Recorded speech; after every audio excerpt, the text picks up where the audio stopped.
He is both trying to be Trump's kind of ally and wrest a good deal from him on Ukraine, but also willing to provoke him elsewhere.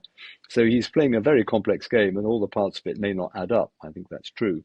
And he may well be overstretching himself as well, because they've got enough trouble in Ukraine. Meanwhile, they're stirring up things across NATO countries. We've got more and more ships in UK waters and overflights, and there's been the drone sightings around European airports. So the guy is active in many, many different areas. A lot of it, I fear, or I think, to distract attention from a situation in Ukraine, which is not as good as the propagandists make it. I think the Russians are pretty largely stuck. They're not about to collapse, but they're not about to win either. And that's pretty uncomfortable for Putin, I think. Hello and welcome to Frontline with me, Philip Ingram. Now today, I think it's day 1,372 of Vladimir Putin's 10-day special military operation or full-scale invasion of Ukraine. We're talking to Lord Peter Ricketts. Lord Peter has had a stellar career and is a former ambassador to France. I think that was February 2012 to January 16. Also non-resident ambassador for Monaco. And you've been the British government's first national security advisor and permanent undersecretary at the Foreign and Commonwealth Office and head of, it was at the time, Her Majesty's diplomatic service with experience in Southeast Asia and lots of other places as well. Lord Peter, welcome back to Frontline. Thank you, Philip. Good to be with you. Now, we're going to go on and talk about the 28-point peace plan, the 24-point peace plan, the 19-point peace plan, but there's just been a bit of breaking news come out on CBS, and the title is, or the headline is, Ukraine agrees to peace proposal with only minor details to settle, official says, but with no word from Russia. A US official told CBS News on Tuesday that Ukraine's government had agreed to a peace deal brokered by the Trump administration to stop Russia's nearly 4-year assault. The American official and Ukraine's national security advisor, Rustem Umerov, said a common understanding on this proposal has been reached, with details still to be worked out. What do you think this is? And do you think this is as significant as the headline is suggesting? Well, I think what this is the outcome of those intensive 2 days of negotiations in Geneva between the Americans and the Ukrainians, but also with European national security advisors in the margins as well. And so I think what's happened is that what started off as essentially a Russia-US deal has morphed into a US-Ukraine deal, no doubt taking out a lot of the material that the Russians were keen on. And so, yes, I'm not at all surprised that the Ukrainians, having negotiated this with the Americans, are now in favor of it. The issue, of course, is that it will almost certainly be rejected by the Russians. So we carry on round the circle. But do you think the Ukrainians are playing a clever game here by now, having got something where they've said to the US officials, we agree with this, and it's now the Russians that are going to be seen as the bad guys, because they are, but also because they're going to be the ones that are going to try and find a way of rejecting it? Well, I think the Ukrainians are desperate for peace. I mean, they are the ones who are dying under the Russian missiles and drones, and provided it's got the elements of a fair peace, giving them prospect that it will last and they can be defended, then yeah, of course they would accept it. I think there's never been any doubt they want a settlement. So I think it's more than playing games. I suspect they know perfectly well that if they can accept it, the Russians won't be able to, and that therefore that leaves the ball back in Putin's court. It therefore probably doesn't get us any nearer what we all want to see, which is a ceasefire and end to the killing. So what do you think happened back whenever this first broke, with Steve Witkoff bringing out this 28-point plan that effectively seemed to be a ChatGPT translation of the Russian proposals that have always been on the table. And then we get Marco Rubio turning around saying, no, this was Russian, we haven't produced it. And then only a few hours later, having to turn around and say, no, this is something that we've drafted. And then Donald Trump coming out with the same rhetoric he did whenever Zelensky was ambushed in the Oval Office, and turning around and blaming Ukraine for starting a war that they knew they couldn't win, and not being grateful to the United States.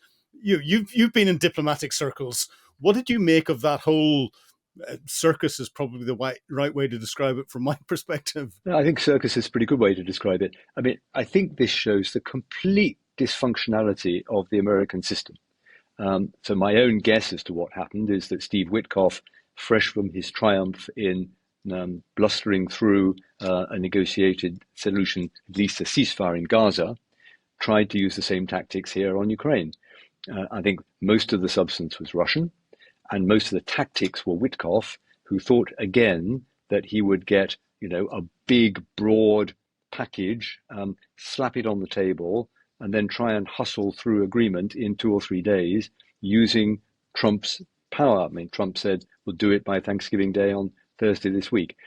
So I think the Gaza gambit was what he was trying, and it didn't work because this is not Gaza. The Americans don't have anything like the leverage that they had over Israel on Gaza. Ukraine is not smashed to pieces as Hamas was in Gaza. And so that's what I think happened. And because it was dysfunctional, I think this was Witkoff freelancing. And when it got to the State Department and Marco Rubio, he knew perfectly well the Ukrainians wouldn't be able to agree. So I think this is the outcome of chaos. And at the back of all this is Trump's determination to try and get a deal and stop the fighting. That is laudable. But the way they're going about it is completely chaotic as far as I can see. So this 28-point plan came out. European leaders, most of them were down in Southeast Asia at the G20, and we're sitting there. It seems to be in shock whenever they saw what came in and had a number of hurried meetings. You've been at the centre of these sorts of diplomatic things. What would have gone on, and how has it managed to come together to the Geneva meeting that then came out with the 24-point plan that seems to have been amended thus further? Well, I think the Europeans have got some experience of this now. I mean, after the car crash meeting in the Oval Office in February, again after the Alaska summit, when Trump was swinging hard towards a Russian approach, the European leaders got together collectively and individually, put pressure on Trump, brought him back to see it's more complicated than this. They were in, I think, South Africa, actually. And in a way, it was good they were in South Africa because they were able to get together and caucus immediately and get on the phone to Donald Trump and say, this isn't going to work. It's got to take account of Ukrainian views. As often happens, Trump then sort of weathercocks into a different direction, and the Geneva talks are called with the Europeans there. So it's at least the third time this has happened. It's exhausting, but it does at least prevent, Trump veering to one extreme. How long he will stay in support of this US-Ukraine deal, we shall see, of course. If Putin is on the phone to him, maybe he will, switch again. But this has been the way the Europeans have been able to work by collectively using their persuasive powers, their drafting of better deals and texts to bring the Americans back to a more even-handed approach. We're very quick to criticize the Europeans and the EU and everything else, but is this an example of how whenever European leaders actually get together, and it's the coalition of the willing as well, because I'm sure there must be pressure coming in from Australia and New Zealand and Japan and others, that actually there is quite a powerful grouping there, and it does make world leaders, and in this case Donald Trump, sit up and listen. I agree. I do think it shows that they can be effective. They are, after all, they've got their professionals with them. They understand the issues. I'm not sure anybody dealing with this in the US side really do. The State Department officials, I think, are excluded. And yes, it does seem that Trump is open to persuasion, having taken a hard position, trying to get a quick deal, which is what he wants. And if he's then told he's not going to get a quick deal like that, he does seem to be prepared to listen to the Europeans and to open the door to the Ukrainians and see where he can get with them. I mean, all of this in his mind is about getting to a deal. The details, I don't think, matter to him. And if the Europeans tell him that the details have to be right, otherwise he's not going to, go down in history as the person who achieved lasting peace and it bolsters his Nobel Peace Prize application, well, then he's at least prepared to listen to that. So, I mean, I think all of this, as I say, it's exhausting. The Europeans have been quite influential. Does it lead us any closer to a ceasefire in Ukraine? I don't think so, because I honestly don't think Putin is interested in a ceasefire unless it's on terms which are so draconian that they amount to a surrender. If Ukraine can be brought to basically surrender, capitulate, then yes, Putin will take that. But if not, if there are some hard choices for the Russians to make as well, I don't see any sign he's prepared to do that. Well, it's interesting to say that because, I agree. And in the last 10 days to 2 weeks, I've seen a massive uptake of pro-Russian propaganda on social media coming out, turning around and saying that the Ukrainian military is surrendering, describing appalling conditions, talking about individuals being lifted off the street and press ganged into the military, talking about Pokrovsk on the front line having fallen, and other areas in the front line having fallen, how the Russians are breaking through in lots of different areas. And actually, none of it's true. Do you think this could be an example of how Putin is deliberately trying to play the disinformation game in order to try and influence where these talks are going, but also because he's worried? Yeah, I think he's trying to play all the angles at the same time. No doubt he's feeding, his right-wing pro-Russian elements in Europe. He's hoping some of it will filter through to the Trump administration, and that he will be able to create the impression that Ukraine is desperate and on its last legs, because his best hope is that Trump can mobilize such pressure on Ukraine that somehow or other their political position collapses and they accept. That's not going to happen. As you say, they're not in that position. I went to a parliamentary summit in Stockholm yesterday called the Crimea Platform, which is an annual event to remind us all that Crimea is still Ukraine and the Crimeans are suffering terrible things under occupation. And there was enormous support across 60 countries for Ukraine. And the Ukrainians, including President Zelensky, who spoke by video call to us, were very clear, that they are holding their line. Yes, things are difficult. And it's a sign that the Russians are feeling the pressure as well, that they're stepping up their propaganda. But this is a fact of life, Philip. I think we're just going to go on to live with Russian propaganda every day, all the time from now on. Even if there is a settlement in Ukraine, they're going to stay hostile and determined to undermine public opinion in the West. So we have to get used to it and, discount it effectively. So one of the comments that came out of, I think it was the 28-point plan and in the 24-point plan, was bringing Russia back into the international fold again, with being brought back into the G8, and therefore that was giving the impression that there'd be a reset and everything would go back to normal, and Russia would continue to play a sensible international global presence and global role as a permanent member of the Security Council of the United Nations and member of the G8 and everything else. But do you think that is a realistic proposition, or are they just going to use this as a pause point for them to then accelerate whatever it is they're planning for the future? I don't think it's a realistic proposition, except right at the very end of the process. I mean, it seems to me it's a carrot dangled to the Russians. If you get all the way through to the end of the process, if there is a peace settlement, if it sticks, if you are becoming, a reasonable member of the international community, if you are paying reparations towards the damage you've done in Ukraine, repatriating the Ukrainian children that have been taken to Russia, well, then at that point, we'd be prepared to sort of bring you back into international councils, including the G7, to make it G8.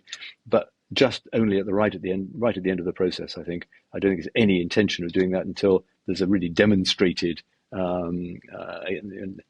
evidence that the Russians are serious about striking and then implementing a peace settlement. But again, bringing things, the Russians back in again, and having read through what was reported to be part of that initial proposal, it was very lacking in substance. And when you drill into the substance that's behind a lot of the issues, it makes it almost impossible, because the de facto recognition of Russia having taken the Donetsk region is something that's contrary to the United Nations United Nations legislation on taking land by force. Donald Trump turning around saying this must be signed or I'm going to cut off all aid by Thanksgiving and all the rest of it is against another convention talking about coercion. And then when we talk about Putin coming back into, or Russia coming back to join the G7 and reform the G8, that hasn't taken the international arrest warrant away from him. And I know the United States doesn't recognize the International Criminal Court, so he'd be fine if there were G8 meetings in the US. But if there are G8 meetings in the UK or Germany or France, we would be duty bound to arrest him and send him off to The Hague. And none of that seemed to have been thought through. Do you think it was a very naive set of proposals? Well, I think it was basically a Russian wish list. And so for all those reasons, yes, I think it reflected a maximalist Russian position, all kinds of problems with it, the ones you identify. there's no way that the international community are going to accept that Russia gets sovereignty over the territory in Ukraine it's conquered. That would be completely against the UN Charter, as you say. Things like NATO, it's not for the US and Russia to rule out that Ukraine might one day join NATO, write it into its law, which I think is what the document said. There was an airy assumption that EU membership for Ukraine was on the agenda and they'd get preferential access to the EU market. Well, that was news to the EU.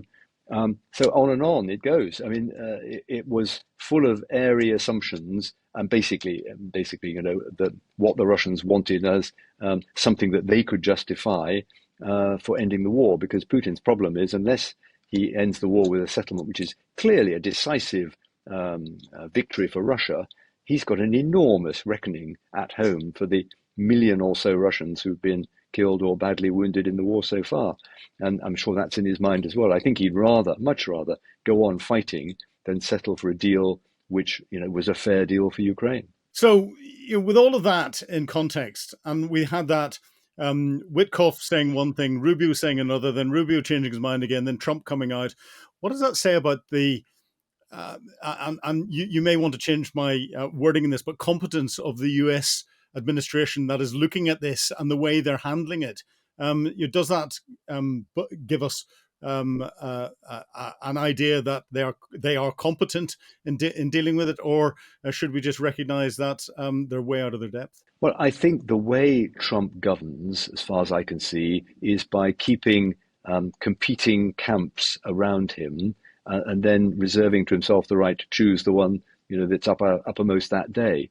And so I think he cultivates competition among his the people around him, with people vying for his goodwill and his approbation.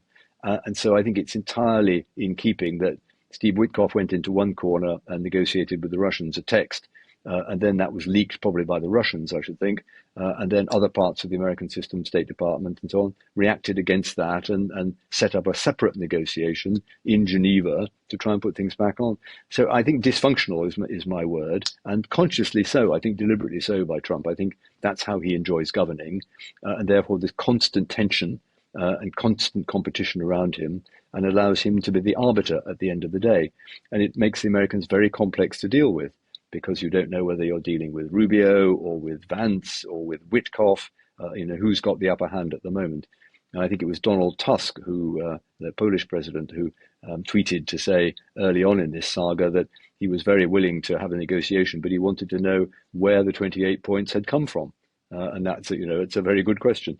Yeah, this is a very different sort of American administration to any that I've ever worked with. They're usually very disciplined, very organized. They arrive at meetings having had long consultations and coordination in their NSC structure, with detailed instructions, long talking points that they've all agreed, and they can be very effective negotiators like that. That's how you get things like the Dayton peace agreement that brought the Bosnia War to an end. I think we've just celebrated the 30th anniversary of that.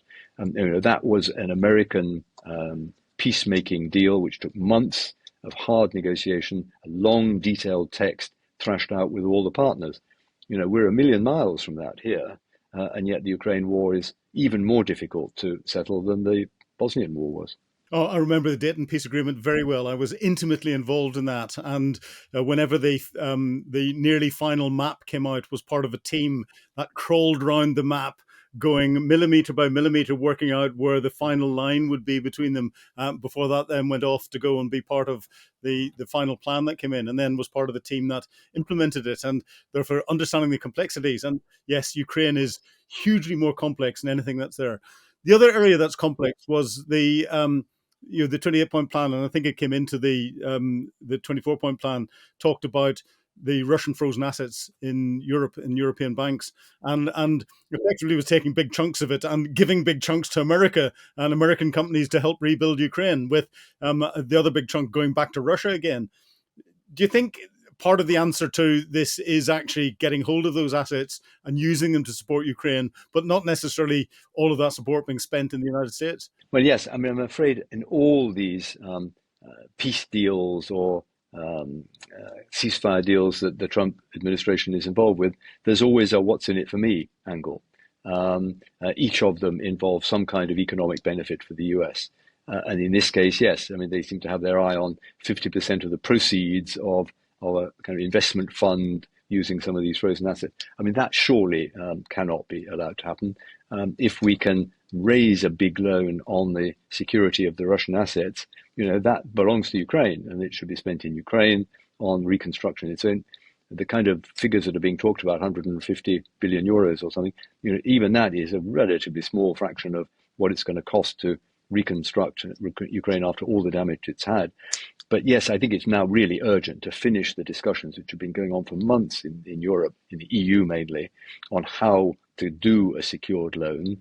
A lot of the Russian assets are in Belgium, in a structure called Euroclear, and the Belgians are very nervous that somehow they'll be left with the bill if this drags on and there never is a proper peace settlement and reparations, that somehow Belgium will be left with the bill. And I think the key thing is to find a way of generalizing the risk of that over all the EU countries, perhaps include UK as well, so that there can be a big package, and that if we can get that done by Christmas, it would be very good, because the money is really needed in Ukraine, and we certainly don't need some sort of US-Russia structure out of which America derives large profits. No. Now, with all this going on, we're seeing Russia then openly sending advisors into Venezuela.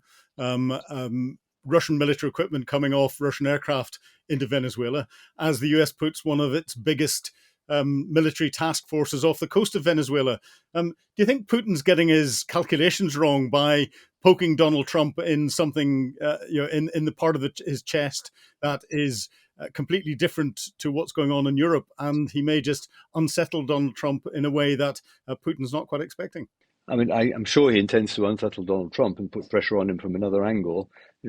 It's not quite the Cuban Missile Crisis, is it, where they were nuclear armed missiles that Khrushchev put into Cuba. But the Americans will see it as extremely provocative interference in their backyard. I suppose Putin thinks, well, the Americans are interfering in my backyard. It's all designed to stir up trouble. If the Americans are intending some kind of action against Venezuela, he wants to put the price up for that. He wants to make it more difficult for the Americans to achieve their goal. So yeah, there's a broad gauge confrontation developing. And it's interesting with Putin that he is both trying to be Trump's kind of ally and wrest a good deal from him on Ukraine, but also willing to provoke him elsewhere. So he's playing a very complex game, and all the parts of it may not add up. I think that's true.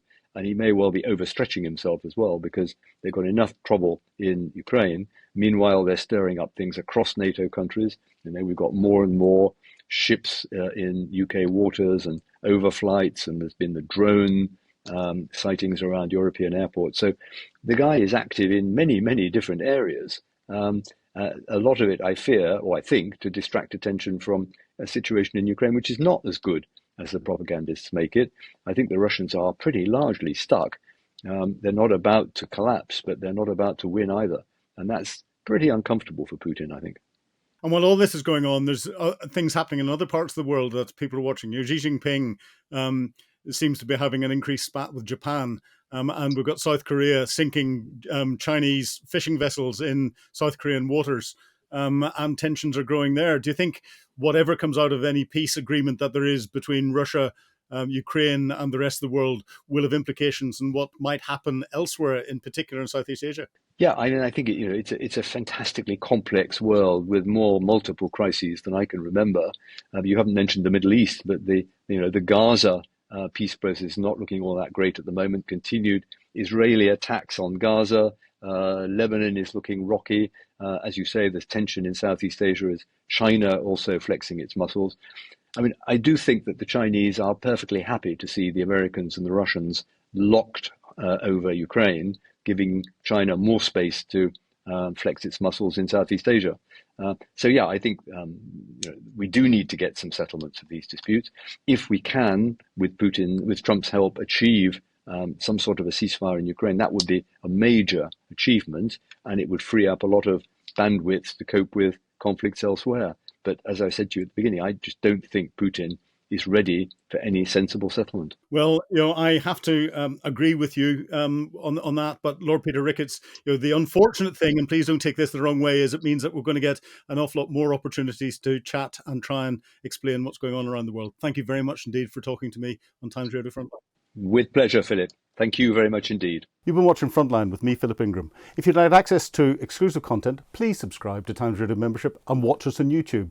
But you can now get us as a podcast wherever you get your podcasts from. And don't forget, you can also listen to Times Radio for the latest updates on global affairs and read about them at thetimes.com. Thank you.